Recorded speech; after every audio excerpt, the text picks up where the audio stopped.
couple of weeks ago, we looked at the city of Jerusalem, a most important city both in what happened there, but also what God has planned for its future. Jerusalem, like any ancient city, was bordered by walls and gates. There were many different gates, which served different purposes, like the sheep gate, the water gate, and even the dung gate. During the time of Nehemiah, these walls and gates were entirely rebuilt after Babylon had razed them to the ground. The concept of a gate is very important from the Bible's perspective. Not only are they a key component of defending a city, but they also make us think about the things that we're keeping out or allowing inside.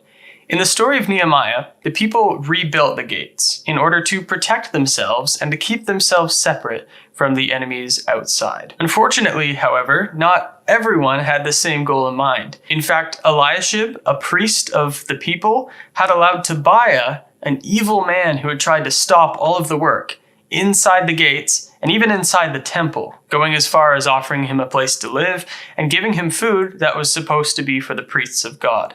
Nehemiah ended up dealing with the situation, but it goes to show that we need to be careful what is being allowed inside of our own spiritual gates. The Bible's message for the future kingdom is one where both inside and outside the gates is a place of righteousness. Revelation chapter 21 verse 25 talks about how in the kingdom, at the end of the day, the gates won't be shut because there won't be any night there. And so in that city, the gates will always be open, symbolizing the peace and the safety of that time and also the eternal access to the presence of God.